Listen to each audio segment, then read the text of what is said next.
Hi everyone, welcome to this Carousell Property webinar series. My name is Nizam. And I'm Neeza. We are indeed privileged to be given this opportunity to share with consumers out there, so that we can share whatever knowledge we have. We impart the knowledge so that you make a better decision when it comes to your property decisions. So today, really about HDB upgraders. I think the topic that we were given is about how do HDB upgraders upgrade to private property, which is, I think, the in thing nowadays. But maybe Nizam want to say a bit about the topic that we're going to share today. Well, first of all, how are you guys? Are you all well and staying safe at home? Hope you are all in good hands and healthy. Okay, as we all know, now we are staying in our own home. We are very comfortable. We love our home so much. We have stayed probably more than 5 or 10 years.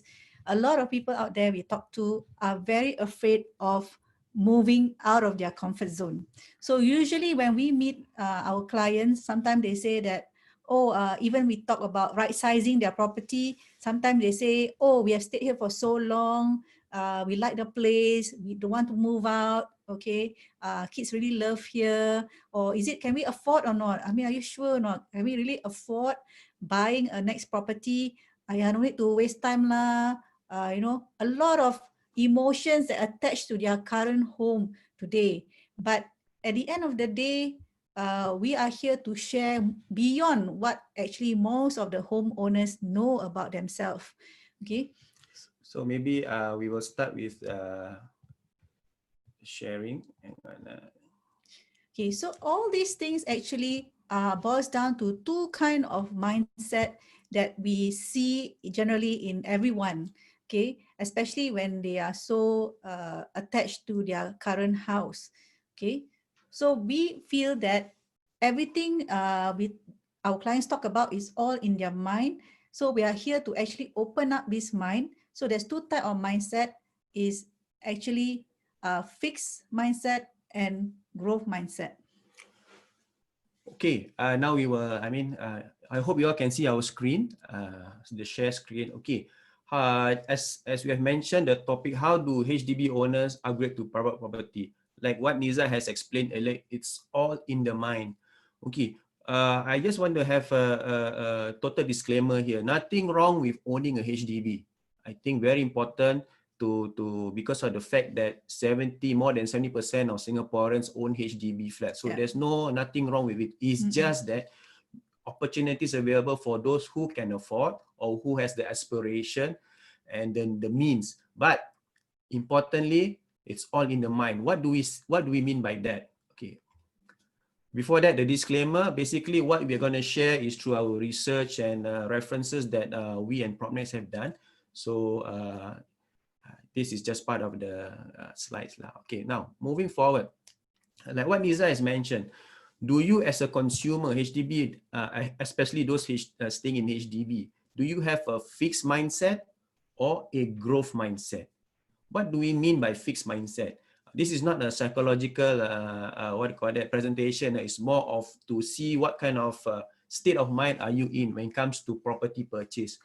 So fixed mindset versus growth mindset. Let's analyze a bit before we move on to further. Okay. Fixed mindset, example, versus growth mindset. It's impossible for me to own private property. Never in my lifetime I will be able to, no matter how hard I work, I will never own a private property. That is one form of fixed mindset. Subsequently, always say no lah, it's not for me lah.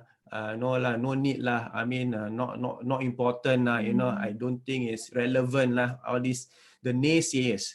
So importantly, are you those kind of people that have this mentality, the fixed mindset, which is always saying no?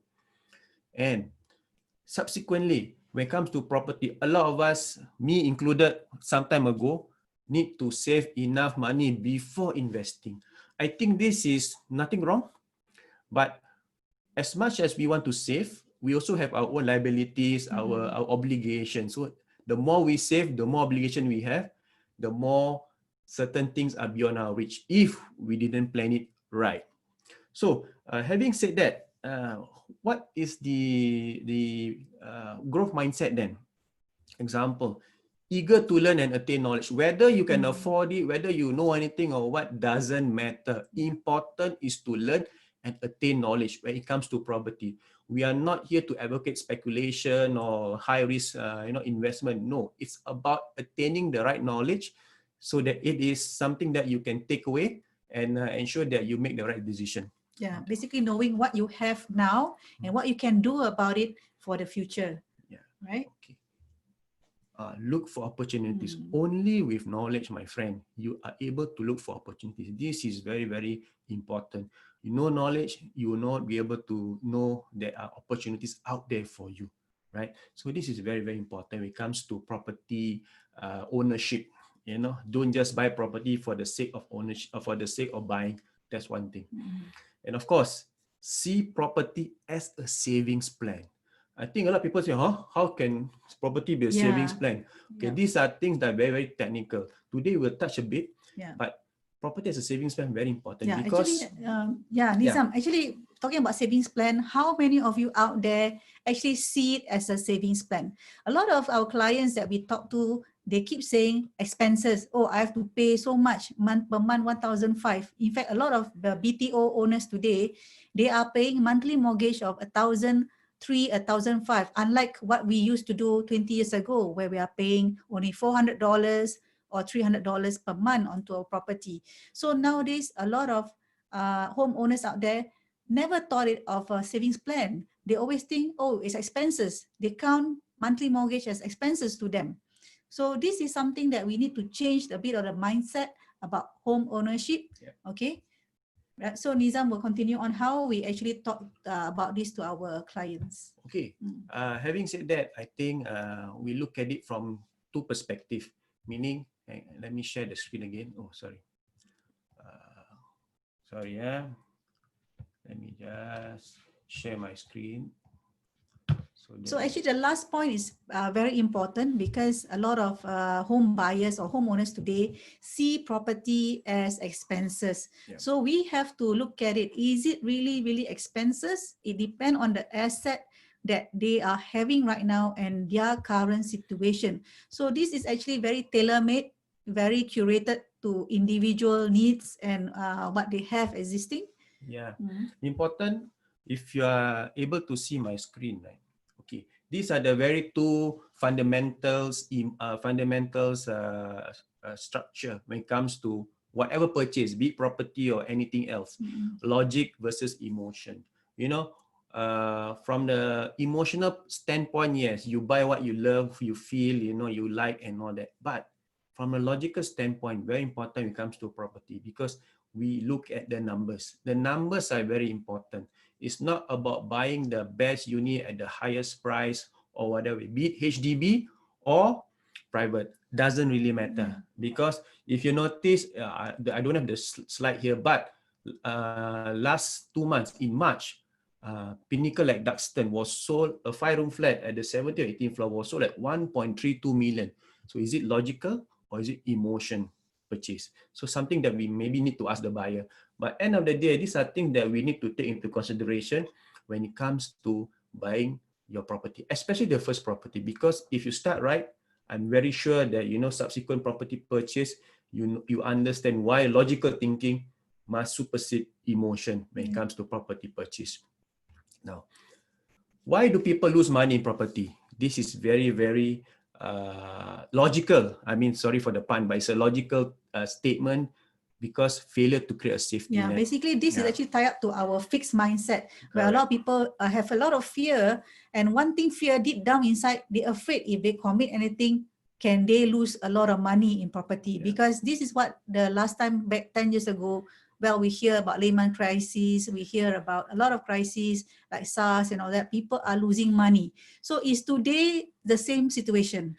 Yeah, right? Especially today with the COVID-19 pandemic. I mean, this is one positive thing of the pandemic is that we have this kind of webinar to discuss that we can reach out to a lot more audience. But having said that, do you think a lot of people will lose money in today's context when it comes to property that they're holding? unless they fail to create a safety net, I'm very sure they will be able to hold their property. Why am I sharing with you this, my friend? Very simple. We want to introduce, we want to just give you a glimpse of what, from PropMax perspective, how we actually ensure that our clients are able to have that safety net. So this is what you call that, the RAM system. So risk analysis method, which we have, PropMax have devised out to ensure that every salesperson are able to give the right form of assurance. Not guarantee, but assurance. Based on what? Numbers. Very important, numbers. So if you notice from the screenshot that we have here, whatever numbers that you have in terms of CPF, in terms of cash, in terms of profit from the sale, whatever it is, all the fundamental breakdowns are given there. And if you look at this side, I don't know whether you can hear my in the red box. Yeah, my cursor. Safety net. This is the very key to this system, because why? It gives you the fact that, for example, you lose your job, you are in transition to another job, but end of the day, with the current funds you have, whether it's cash or CPF, how long can it last?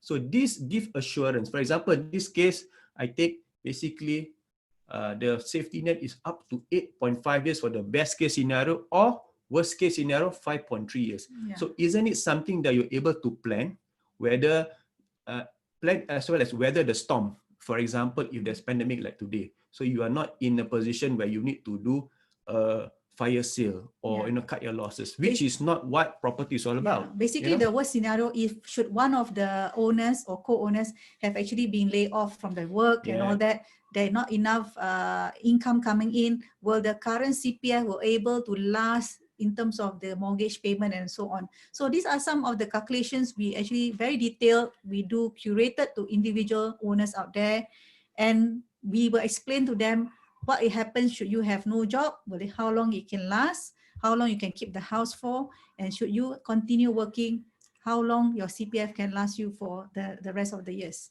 So this is actually what we do under the risk analysis method system that we have. Okay. Maybe I stop share for a while. I just want to highlight, I mean, these are the fundamental thought process that we always go through with all our clients, be it upgraders, be it first-time buyers and all that. Because to me, to us especially, the motivation is very important. Not only that, the affordability as well as safety net. Very, very key to our portfolio, charting the portfolio for our clients. Because this is not a matter of a few dollars, it can be millions of dollars, $100,000. So important to chart the progress right from the onset. Also important to those actually aspire to have something that they want to upgrade, but they do not know how, and they're very shy. They are not open towards asking. So we will actually want to call on to all those people not to be afraid, because keeping it to yourself even hurt you more rather than getting out there and know what you can do with your current situation. I totally agree, because we also have some questions from those aspire to upgrade. Oh, Nizam, can we use CPF money for priority? Oh, that's fundamental, which is we can. It's just that people lack the knowledge. That's the simple thing about why knowledge is very important, my friend. In fact, actually, those people who ask us these questions are not just ordinary people. In fact, sometimes they could be professionals. I mean, not trying to pull down any people, but end of the day, like I said, it's all about knowledge. So this is why mindset is important, and subsequently logic or emotion. That's how the flow of our presentation today. Now let me go a bit more technical. Share the screen again. Okay. Now, okay. I just want to highlight the current HDB market from 2006 to 2020. Okay, what happened? From 2006 to somewhere 2013, HDB prices increased by 100%. So you imagine our parents or grandparents at that point of time, where they actually bought HDB for 40, 50,000 or even 100,000. I remember my parents bought an EM in 1998, 116,000. So imagine they sold off, I think 5-10 years later, for more than 100% lah, to be honest, you know. So imagine 100% increase on average from 2006 to 2012, 2013. But what happened in 2013? The government introduced a lot of measures, especially where the loan quantum is concerned, which is called MSR. I just don't want to go into detail, but when HDB, to buy HDB, the loan is being suppressed, what will happen to the price? So we notice here, price actually dropped by 10.6% from 2013 to 2015. Yeah, but importantly, actually a lot of homeowners, HDB owners must understand that, yes, our parents last time, they buy at 40K or 50K for a 5-room flat. Of course, the amount of appreciation is huge. Even though it goes 300 times, they could possibly sell at 300,000 and so on. But today, if you are buying a property at 300,000, are you expecting your property to increase to 600,000 or more, close to $1 million? It's not possible, right? So because do remember, you are holding a HDB. It's a public housing where more than 70% of population Singaporeans are owning it. It has to remain affordable. Therefore, these cooling measures that came in on 2013, it has to be done by the government, and I would say will remain the same. And therefore, there's a drop in the loan. The fundamental reason is very simple: to make it affordable. Yes. Yeah, okay. If you notice now, for example, I just give an example. If you were to buy, if you have bought a HDB in 2015, if you can see my screen, 2020, you will have reached your MOP. Am I right? If you bought the resale flat, I'm saying in 2015, in 2020, your flat price likely remains the same, but you must also understand the investment you have put in terms of CPF and cash or renovation for that matter. So this is something that I think you all, those HDB dwellers out there, need to think about lah. I'm not going to say, but you, from this chart, you're able to understand why you cannot command a high price for a current HDB resale. Okay. Now, on the contrary, this is the chart of private property market in Singapore from the same year, 2006 to 2020. Now, from 2006 to 2007, there was a 34% increase. However, 2007, we have the Lehman Brothers crisis. 2008, it went down by 9%. But the downside didn't last too long. It went up, right? This is amazing run for private property from 2008 to almost 2013, 2014. It went up almost 50%. So what happened in 2013? Of course, we all know cooling measures by the government. Yes, did it create an impact negatively? It did for a while. It went down for about 5%, but the market rebounded from 2006 to 2019 by almost 26% because of en bloc, because of government land sales and all that. Yeah, actually here what Nizam trying to show you is actually the price of private property in terms of average per square foot. So you notice last time, you can buy maybe a land, even a landed property last time was selling at $500 per square foot. And in fact, that was even just about 2006 and below, right? You're actually getting very, very low, below $1,000 per square foot. But today, you try and find a property at below 1,000 per square foot. Can you find today in private property? It's very, very rare, very, very difficult. Even executive condos now have passed 1,000 per square foot. So if you're looking for a newer and newer property, the per square foot have increased. You must understand the fundamentals here is private property, they are based on the land price. That is our basic foundation. The land price have already increased. And in Singapore, who owns the land? Nizam, who owns the land? Something so, you know the answer, I believe. Who owns the land? So therefore, only one seller can dictate the price of the land, and should somebody bid the land lower, they don't sell to you also.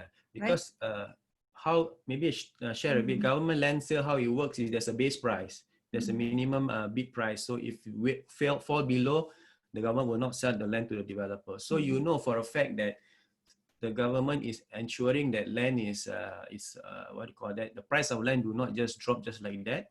and ensure that developers will have time to make money also lah. Yeah. But at the same time, opportunities, you know, if talking about the private property and land price, as you know, with COVID, right, a lot of our construction workers, they are foreign workers. Correct. So lately we have issues in terms of a delay in terms of construction because of the foreign workers need to do testing and all this. So this delay and incur of cost may also be affected in terms of the pricing that you can buy in future as well. Yeah. So construction costs do come in. In fact, that's why our BTO, HDB also are expensive because of construction costs. Even though the land is subsidized by the government, but still construction costs do add pricing to the property. Yeah. And therefore, this is something we know. In Singapore, the price have to rise. But for private property is different because when you buy a condo, you actually buy a share of the land that you purchase. So therefore, the price can always increase. Yeah. So in today's pandemic situation, I mean, we have not seen the full brunt of it, but since end of last year, the price has somehow dropped by 1%. But in your honest opinion, with this pandemic, do you think the price will crash by 20-30%?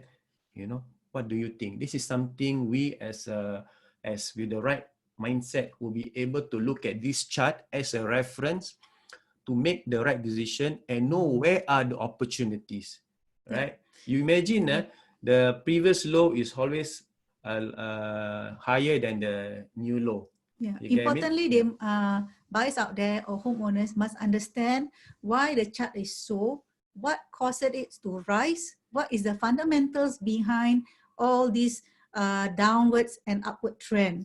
They must know the timing and the timeline of the cooling measures and the events that are happening throughout this period. That can only happen if you have the growth mindset and logic thinking, which is knowledge. Yes. So that's very critical. So if you look at, in general, the prices of private property in Singapore always is on the upside because of the fact that the measures have made our property prices, especially property, very resilient. Yeah. Very and resilient. It's definitely a gradual increase. Okay. It's not maybe I just add, from 2013, when the measures were introduced, right, Singapore private property has become non-speculative. So all are about affordability, power to hold and all that. So if you are waiting for fire sale in the next 1-2 years, in my personal opinion, I don't think so. Yeah, we might disappoint you. But price correction, there it definitely is, but it's not going to be 20%, just my take, but probably based on what analysts have said, between 3 to 5% perhaps. This is just based on ballpark figure. Now, I want to show you one more graph. This is a very nice chart or graph done by Business Times. You know, you can see the cycle of the cooling measures. You know, what happened when cooling measures was introduced, and subsequently what happened, why did the market goes up and all that? Because of the fact that, just to share, if you have Business Time, this article was written. One of the key message was, each time a cooling measure is introduced, yes, it takes a bit of impact, but afterward the market adapts, meaning buyers, sellers adapt to the cooling measures, and that's the reason why properties still are moving on a gradual upside. It's not going to be a very steep, it's gradual. So opportunities available. Yeah, in fact, if you can see in the downside, how many quarters it takes for it to rebound. So you notice that the quarters, in the period there, you will notice is pretty short. It doesn't even last more than 5 years. So it's always like very short, 1.5 years, or maybe within the year it rebound. So actually, Nizam, you know, all the clients we talk to, everybody wants to upgrade. That is the reason why when somebody saw the opportunity and they are ready, they have the capital and the means, they cannot wait. So therefore, the rebound you can see is pretty fast because a lot of people out there still have the capacity to upgrade to something. Everybody wants to upgrade, whether you have the money or not. Everybody wants to upgrade. So if you look at this cursor, I'm just trying to tease you a bit to give you that to trigger your thoughts. especially whether there's opportunity here, right? So HDB dwellers out there, HDB owners out there, is it the right time for you to upgrade? The answer is in you, because from the start of the presentation, the webinar, we have actually gone through the thought process of it. Very important is thought process. It's not just about emotion, buying the biggest unit, you know, the highest floor, the nicest view. Importantly, what is the safety net and what is the potential in the next 5, 10, mid to long term for you as HDB owners. Like I said, nothing wrong in owning HDB. It's just a matter of doing the right thing in terms of your numbers so that you're comfortable to make the next step. We have all the tools actually. If you guys let us actually share more with you individually, we have all the tools and the calculation and even the facts and figures to show you, is buying really have to be the high floor, really have to have good view, then you make money? No, actually we have all the facts that it's not true to buy the most expensive, then you make the most money, you know. Sometimes you need to make put in the little money to make the most. Yes, Niza is correct. I mean, I totally agree with her, because yesterday we had a Zoom session with one of our clients who are staying in Punggol after 5 years. You know, the fact is there is, of course, being a BTO, there is some profit, but the next step is very important. If you buy something with emotion, just to share, they wanted to buy executive mansionette in the old estate. So we share with them the reason why you already make your money, you make your money work hard for you, your CPF when you bought this BTO. That amount of money and the CPF returns, do you want to actually just let it go in that sense when you buy your property because it was too much emotion in it? Very important. So how to grow the money? I think important there are different options for you.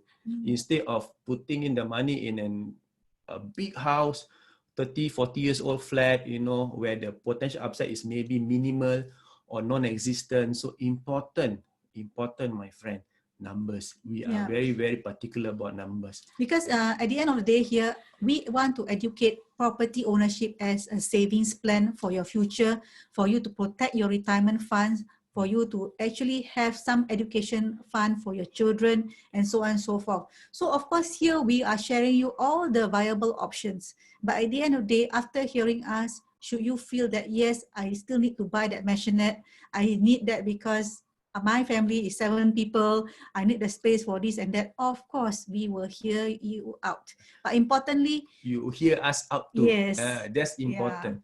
So actually, why? Because we do not want you to be left out. Because Singapore is so small. We have been in the industry for more than 12 years, and we have seen our customer throughout the 12 years building legacies for them.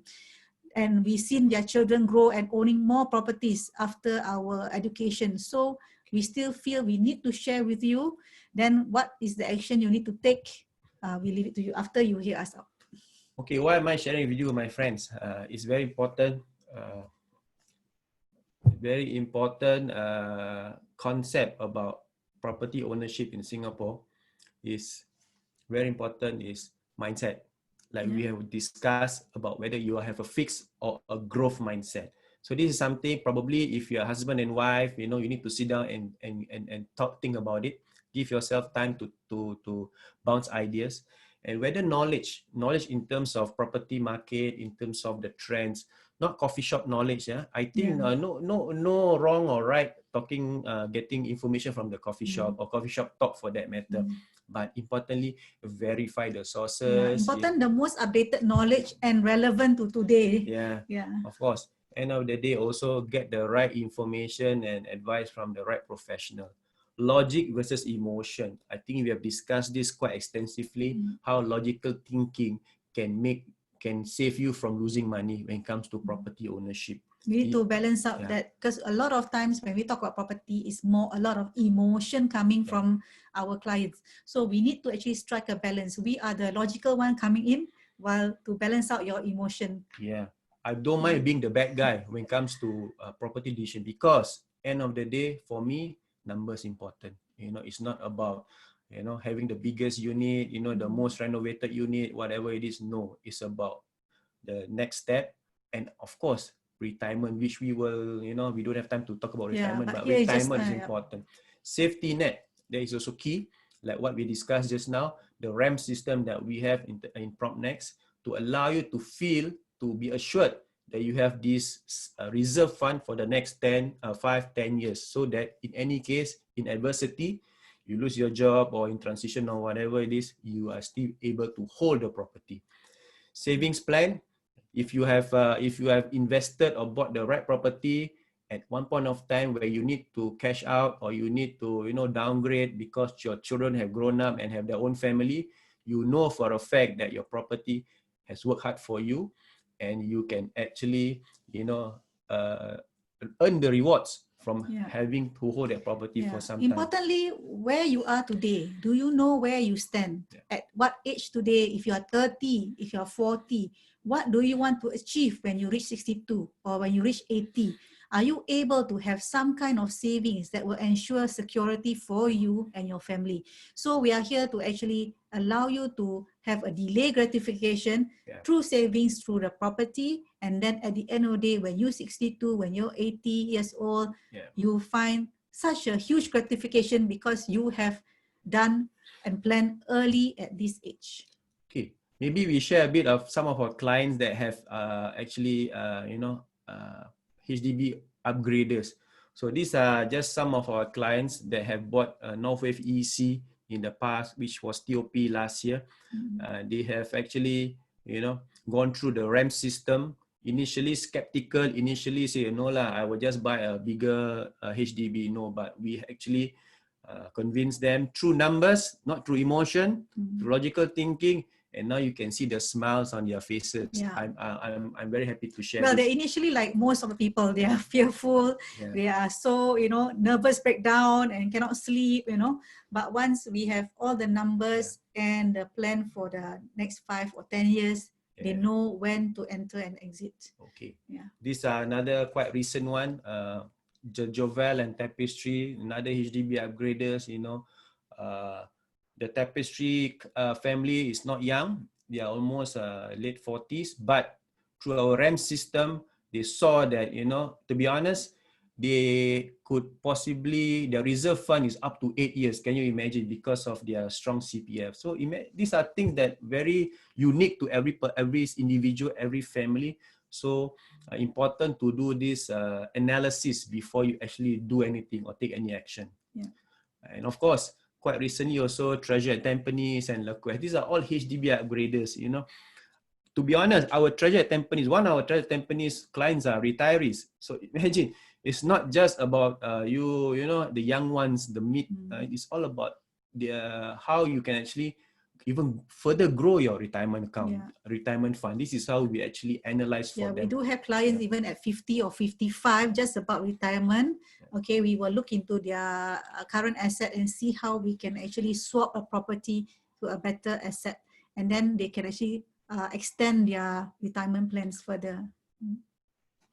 Okay, I mean, we've come to the end of our presentation. I'm not sure how the Carousell, are they going to take questions or not? I'm not sure.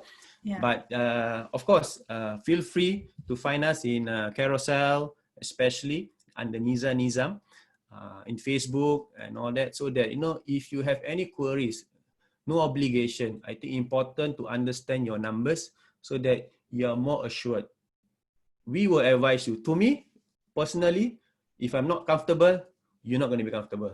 That's how I work, So, all our consultation actually is non-obligatory. In fact, we are here to actually answer questions and queries on how to actually give you solutions for your next move or even your first property.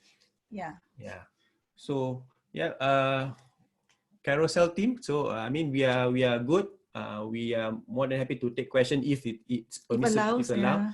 But of course, you can always reach out to us. Let us see. Okay. I think we will take questions offline. Niza, I'm not sure whether we have some time, but just to give you some summary of what we have. As you know, every year if you are a BTO owner, every year we get about 18 to 20,000 of new flats MOP, that meet the minimum occupation period.